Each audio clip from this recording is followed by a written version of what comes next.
मेरे प्रिय दोस्तों और भक्तों, मेरा प्रश्न यह है कि क्या आप जानते हैं कि माता कुंती एवं द्रौपदी पिछले जन्म में कौन थी?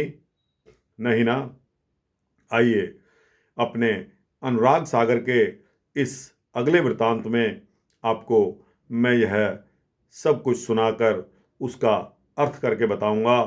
दोस्तों, वैसे तो एक बात की तारीफ करनी पड़ेगी कि मेरे कल के पिछले वृत्तांत में आप सभी को 84 लाख योनि के बारे में बहुत अच्छा लगा है, जिससे पता लगता है कि मेरे व्यूवर्स भी बढ़े हैं। और दोस्तों, यह वृत्तांत अब आगे चलता है। दोस्तों, 84 लाख योनियों में कल मैंने आपको बताया था कि किस प्रकार योनियों में बटे हुए जीव कबीर साहब ने उनका कैटेगरी वाइज आपको उनका संख्या के बारे में भी बताया है कि जीवों का बंटवारा और जीवों का बंटवारे का अनुपात क्या क्या है। तो दोस्तों, अगर आपको यह वृत्तांत अच्छा लगा हो या आपने ना सुना हो तो एक बार फिर जाकर मेरे चैनल पर 84 लाख योनियों का वृत्तांत अवश्य सुने, आपको अच्छा लगेगा। आज दोस्तों उससे आगे चलते हैं और यह वृत्तांत है गायत्री का आध्या को शाप देने का वृत्तांत। सदगुरु कबीर साहब धर्मदास जी को बता रहे हैं। धर्मनि तुम सन कहो बखानी,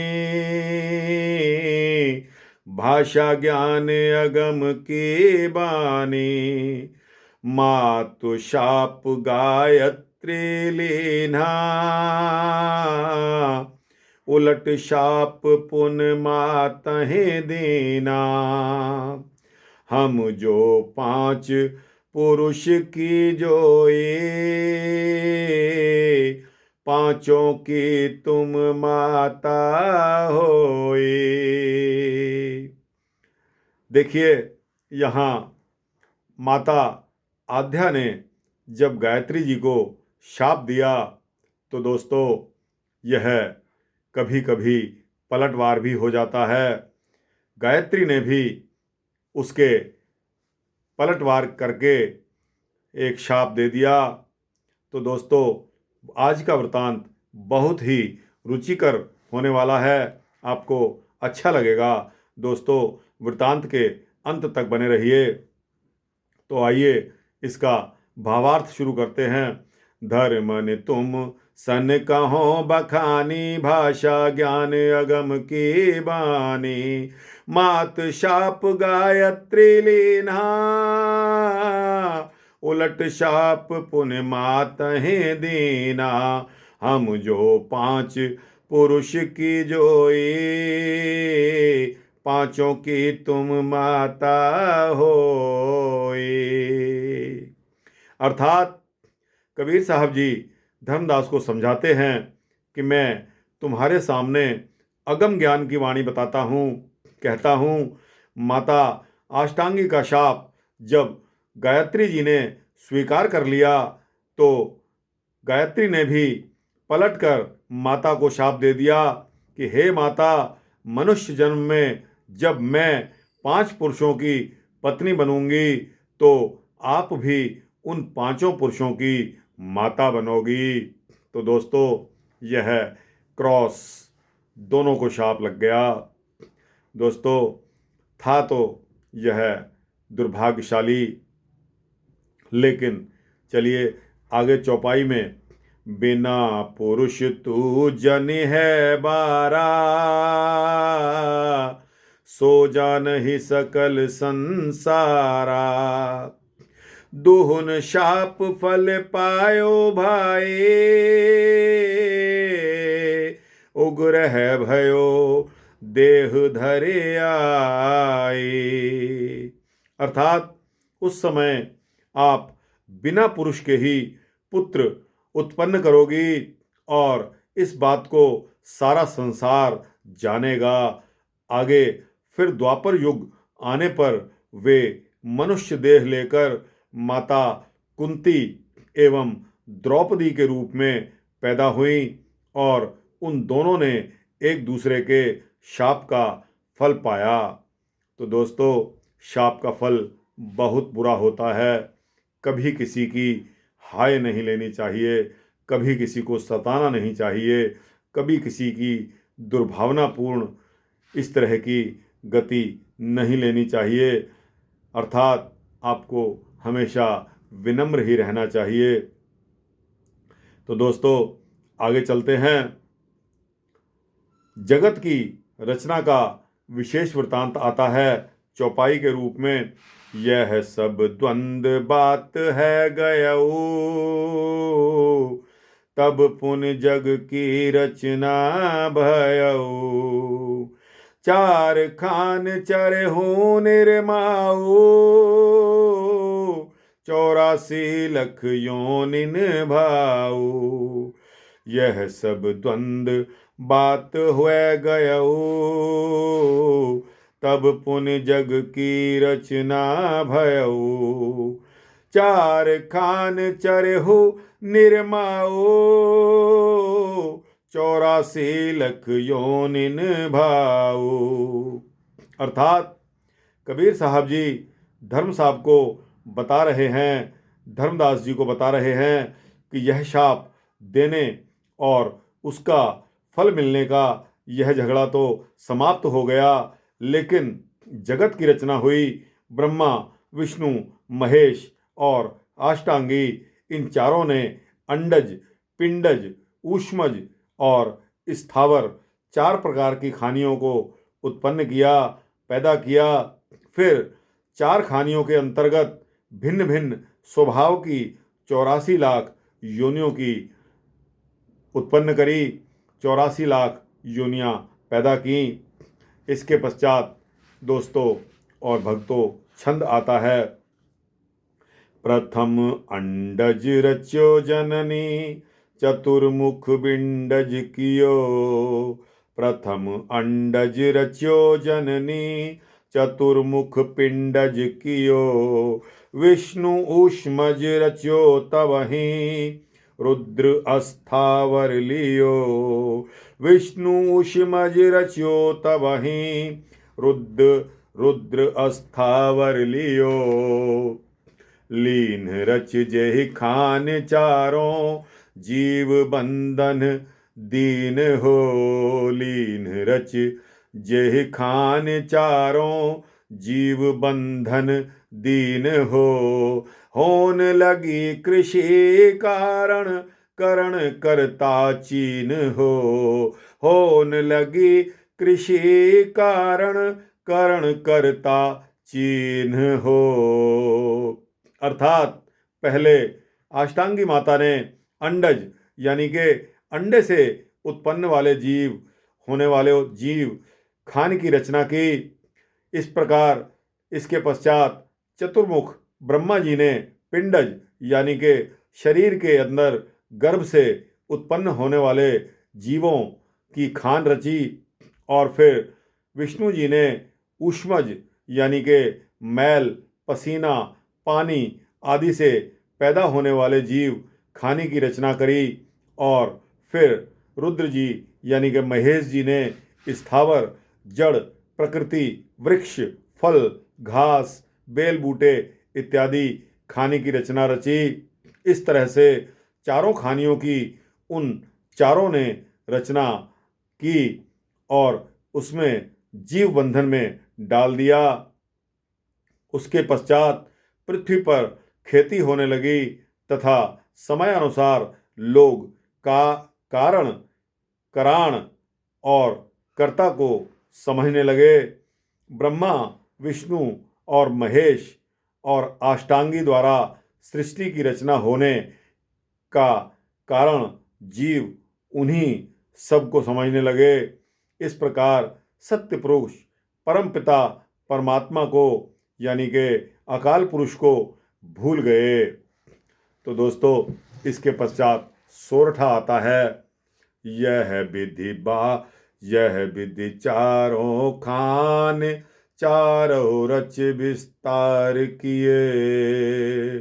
धर्मदास चित जान, वाणी चार उचार को। यह विधि चारों खान, चारों रच विस्तार किए। धर्मदास चित जान, वाणी चार उचार को। इस प्रकार चारों खानियों को चारों ने रचकर उनका सब तरफ विस्तार कर दिया। इन चारों खानियों को बोलने के लिए 4 प्रकार की वाणियाँ दी। सदगुरु कबीर साहब कहते हैं कि हे धर्मदास, यह सब चित्त लगाकर अच्छी तरह से समझना। अब धर्मदास जी के वचन आते हैं सदगुरु कबीर साहब के प्रति। धर्मनि कहें जोर युग पानी, तुम सतगुरु यह कहो बखानी। धर्मनि कहें जोर युग पानी, तुम सतगुरु यह कहो बखानी। चार खाने की उत्पत्ति भाओ, भिन्न भिन्न मुहि वर्ण सुनाओ।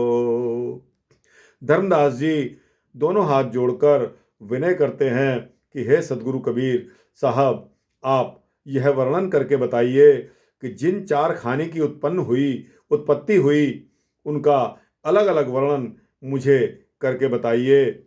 तो दोस्तों, इसके पश्चात चौपाई आती है। 84 लख योनि निधारा, कौन को योन के तिक विस्तारा।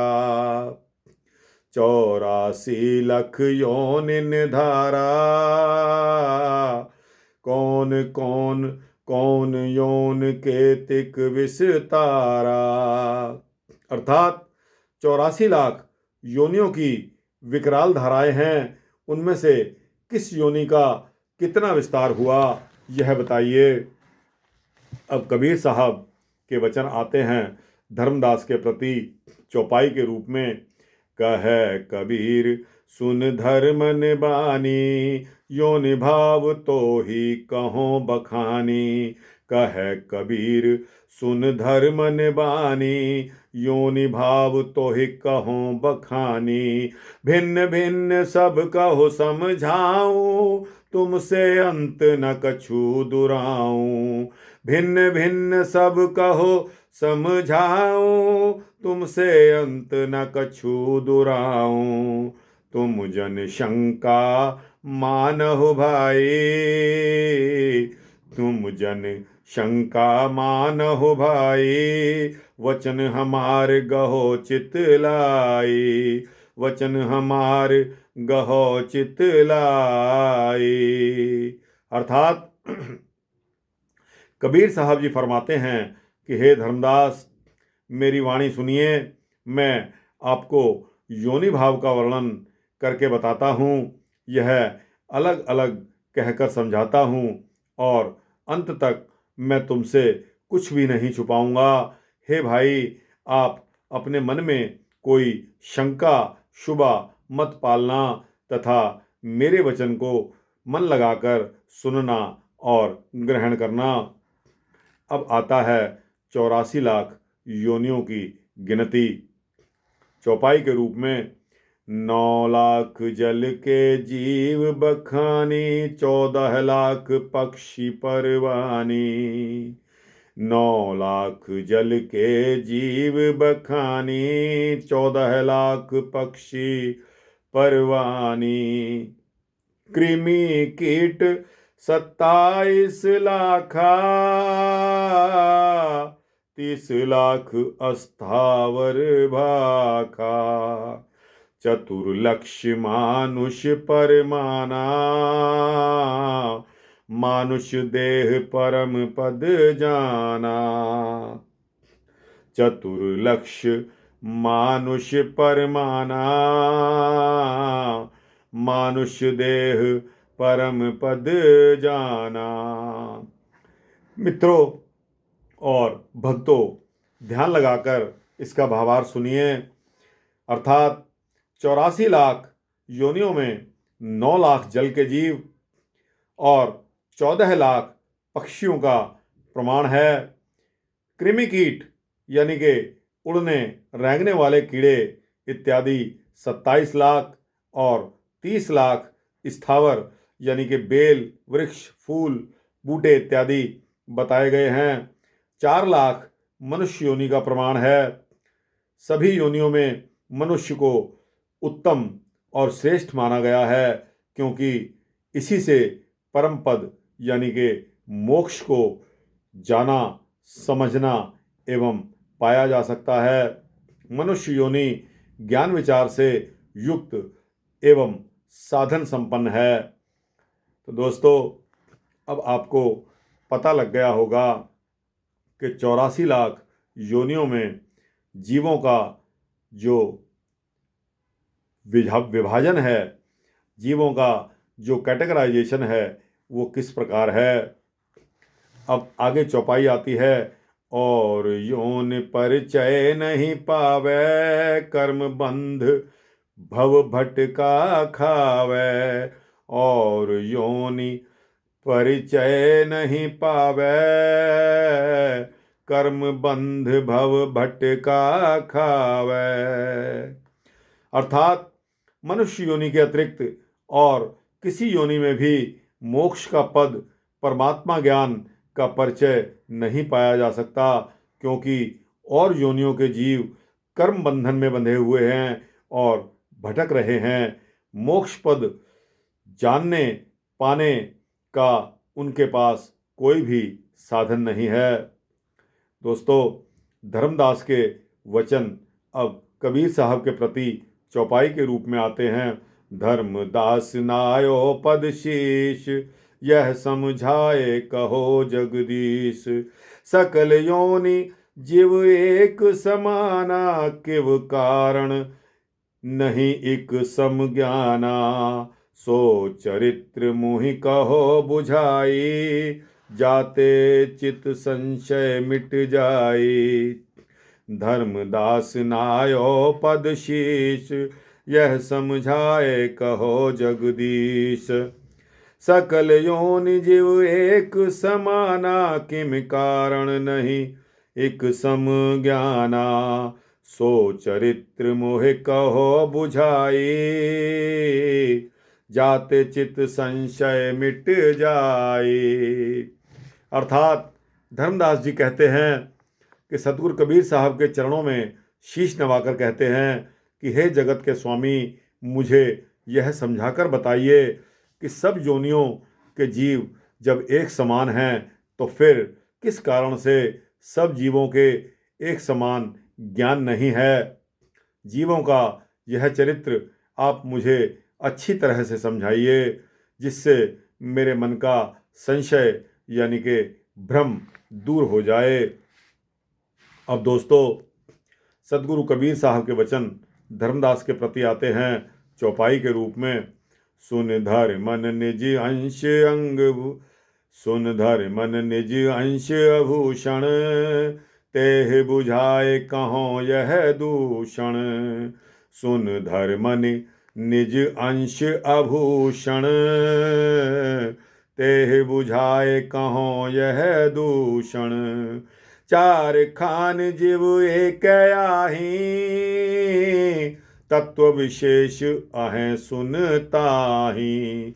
चार खान जीव एक आही, तत्व विशेष अहें सुनताही। सो अब तुम सो कहो बखानी, स्थावर एक तत्व समानी। सो अब तुम सो कहो बखानी, स्थावर एक तत्व समानी। अर्थात कबीर साहब फरमाते हैं कि हे धर्मदास, सुन, ज्ञान आभूषण को धारण करने वाले तुम मेरे परम प्रिय शिष्य हो। जीवों के चरित्र यानी कि स्वभाव की असमानता में तुम्हें समझाकर बताता हूँ। चार खान के जीव एक समान हैं, परंतु उनकी शरीर की रचना में तत्व विशेष का अंतर है, वह मैं आपको वर्णन करके बताता हूँ। स्थावर खाने में एक तत्व समाया होता है, उसकी रचना एक तत्व से होती है, अर्थात जो भी स्थावर जंगम हैं, स्थावर खान से जो पैदा हैं, वह एक तत्व होता है उनमें। दोस्तों, इसके पश्चात चौपाई आती है। ऊष्मज दोए तत्व परमाना, अंडज तीन तत्व गुण जाना, पिंडज चार तत्व गुण कहिए, पांच तत्व मानुष तन लहिए। ऊष्मज खान मैल, पसीना, कीचड़, पानी आदि में दो तत्वों का प्रमाण मिलता है, तथा अंडज खान अंडे से उत्पन्न होने वाले जीवों में तीन तत्वों के गुण पाए जाते हैं। पिंडज खान यानी कि शरीर में गर्भ से पैदा होने वाले जीवों में चार तत्वों का गुण बताया जाता है, परंतु इसी में मनुष्य योनि में पांच तत्वों का प्रमाण मिलता है, क्योंकि मनुष्य योनि सभी योनियों में उत्तम और सभी जीवों से अलग और श्रेष्ठ है। पांचों तत्वों के गुण मनुष्य देह में होने से वह ज्ञान का अधिकारी हो जाता है और मनुष्य की देह भक्ति के योग्य है। दोस्तों, इसके पश्चात धर्मदास जी के वचन सदगुरु कबीर साहब के प्रति आते हैं चौपाई के रूप में। हे साहिब मोहे कहो समझाए, कौन कौन तत्व इन सब पाए। हे साहिब मोहे कहो समझाए, कौन कौन तत्व इन सब पाए। अंडज और पिंडज के संगा, ऊष्मज और स्थावर अंगा। अंडज और पिंडज के संगा, ऊष्मज और स्थावर अंगा। सो साहिब मोहि वरण सुनाओ, करो दया जन मोहि दुराओ। सो साहिब मोहि वरण सुनाओ, करो दया जन मोहि दुराओ। धर्मदास जी कबीर साहब को कहते हैं कि हे साहिब, मुझे कहकर समझाइए कि कौन कौन से तत्व इन सब खानियों में कितना कितना रूप में पाया जाता है। अंडज, पिंडज, ऊष्मज और स्थावर खान की देहों में कितने कितने तत्व पाए जाते हैं। हे साहिब, वह सब वर्णन मुझे समझाइए, मुझ पर दया करिए और मुझसे कुछ मत छिपाइए। अब दोस्तों, जिस जिस खान में जो जो तत्व हैं, सदगुरु कबीर साहब के वचन धर्मदास के प्रति आते हैं। सतगुरु कहें सुन दास धर्मन, तत्व खान निबेरनो। जाहि खाने जो तत्व दीन हो, कहो तुम सो टेरनो। खाने अंडज तीन तत्व हैं, आप वायु और तेज हो। अचल खान एक तत्व ही, तत्व जल का थेग हो। सतगुरु कहें सुन दास धर्मन, तत्व खान निबेरनो। जाहे खाने जो तत्व दीन हो, कहो तुम सो टेरनो। खाने अंडज तीन तत्व हैं, आप वायु और तेज हो। अचल खान एक तत्व ही, तत्व जल का थेग हो। अर्थात कबीर साहब कहते हैं कि धर्मदास जी, चार खान के तत्वों का निर्णय सुनिए। जिस खान में जो तत्व दिए गए हैं वह मैं आपसे स्पष्ट करके बताता हूँ। अंडज खान में तीन तत्व जल, अग्नि और वायु हैं। अचल खाने जो चल नहीं सकते, स्थावर हैं, यानी कि पेड़ पौधे बेल बूटे, उनमें केवल एक ही तत्व जल विशेष है। इसके पश्चात दोस्तों और भक्तों सोरठा आता है। ऊष्मज तत्व हैं दोए, वायु तेज सम जानिए। पिंडज चारहि सोए, पृथ्वी तेज अप वायु सम। ऊष्मज तत्व हैं दोए, वायु तेज सम जानिए। पिंडज चारहि सोए, पृथ्वी तेज अप वायु सम। अर्थात ऊष्मज खान में दो तत्व यानी कि वायु और अग्नि बराबर की मात्रा में है। पिंडज खान में चार तत्व यानी कि अग्नि, पृथ्वी, जल और वायु संयुक्त रूप से होते हैं। इसके पश्चात भक्तों सोरठा आता है। पिंडज नर प्रधान, पांच तत्व तेहि संग हैं। कहें कबीर परमान, धर्मदास लेहु परख कै। पिंडज नर प्रधान, पांच तत्व तेहि संग हैं। कहें कबीर परमान, धर्मदास लेहु परख कै। अर्थात पिंडज खान के प्राणियों में मनुष्य प्रधान है। उसके साथ पांचों तत्व यानी कि पृथ्वी, जल, अग्नि, वायु और आकाश हैं। कबीर साहब फरमाते हैं कि हे धर्मदास, चार खान के तत्वों में होने का यही प्रमाण है। इसे जांच समझकर ग्रहण करिए। इसके पश्चात भक्तों चौपाई आती है। पिंडज नर की देह संवारा, तामे पांच तत्व विस्तारा। पिंडज नर की देह संवारा, तामे पांच तत्व विस्तारा।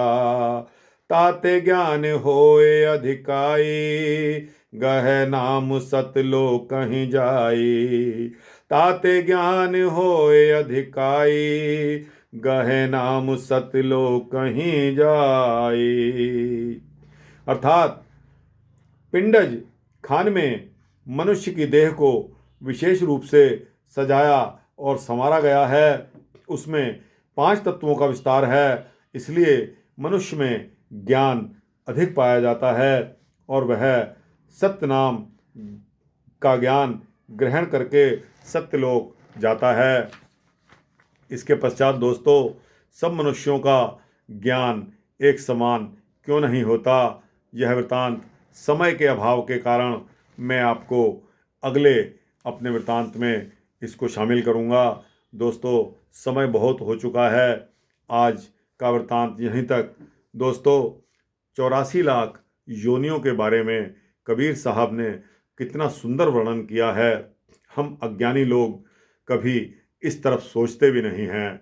दोस्तों सत्य मानो, आज तक मुझे भी यह कैटेगराइजेशन, इसका डिफरेंशिएशन और योनियों का अलग अलग से इस प्रकार का वर्गीकरण मुझे भी नहीं मालूम था। दोस्तों यह कबीर साहब की कृपा है कि उन्होंने इतना ज्ञान हम सभी को देकर अपने ग्रंथों में लिख गए हैं, और हम इतने व्यस्त रहते हैं कि हमको अपने अगले जन्म की परवाह ना होकर अगले जन्म में हम क्या बनेंगे यह भी नहीं सोचते।